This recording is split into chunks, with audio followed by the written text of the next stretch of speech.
কামৰূপৰ বিহাপাৰাত কলহী নৈৰ ব্যাপক খহনীয়া আৰু খহনীয়া অব্যাহত থকা তেতিয়া নৈপৰীয়াসকলৰ মাজত তীব্ৰ ভাবুকিৰ সৃষ্টি হোৱা পৰিলক্ষিত হৈছে।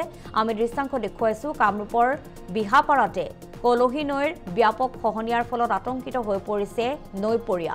কলহী নৈৰ খহনীয়াত এতিয়া হাহাকাৰ লাগিছে নৈপৰীয়া ৰাইজৰ। খহনীয়াৰ কবলত পৰি সৰ্বশ্ৰান্ত হৈছে একাংশ লোক।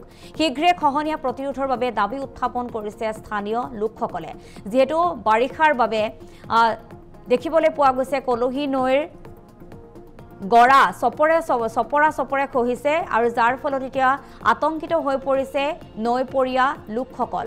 যা দীৰ্ঘদিনৰ পৰা প্ৰশাসন তথা স্থানীয় লোকসকলক বাৰম্বাৰ অনুৰোধ জনোৱাৰ পাছতো কোনো ধৰণৰ আচলতে ব্যৱস্থা গ্ৰহণ নাই কৰা বুলিও এক অভিযোগ উত্থাপন হৈছে আৰু শীঘ্ৰে মথাউৰি নিৰ্মাণৰ বাবে তেওঁলোকে আহ্বান জনোৱাও দেখিবলৈ পোৱা গৈছে। যেহেতু এতিয়া খহনীয়াৰ ফলত ক্ষতিগ্ৰস্ত হৈ পৰিছে ভীতিগ্ৰস্ত হৈ পৰিছে নৈপৰীয়া লোকসকল, তেওঁলোকে বিনিদ্ৰ ৰজনী কটাব লগা হৈছে।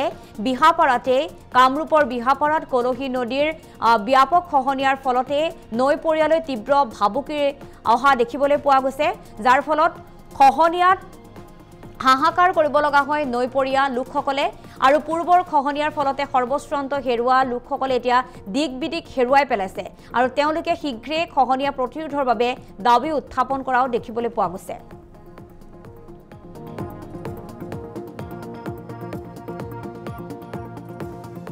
দক্ষিণ কামৰূপৰ নৱগঠিত চমৰীয়া সমষ্টিৰ অন্তৰ্গত আমাৰ বিহাপাৰা গাঁওখন আচলতে জামবাৰী আৰু বিহাপাৰা গাঁৱৰ মাজেৰে বৈ যোৱা কলহী নৈখন যিখন মানে আপোনাৰ গৰাখহনীয়াৰ তাণ্ডৱৰ সৃষ্টি কৰিছে। এই গৰাখহনীয়া বিগত আপোনাৰ 10 বছৰ হৈ গ'ল। 10 বছৰৰ পৰাই মানে আপোনাৰ কি হৈছে বহুতখিনি খেতি মাটি অলৰেডি নদীয়ে ভাঙি লৈছে। লগতে আমাৰ এই বিহাপাৰা গাঁৱত কমসে কম সহস্ৰাধিক পৰিয়াল খহনীয়াৰ সন্মুখত পৰিছে।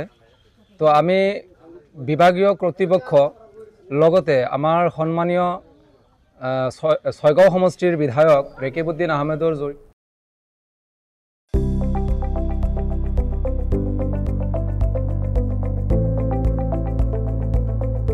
NB নিউজ সহজ সৰল ভাষাত নৱভাৰতৰ কথা।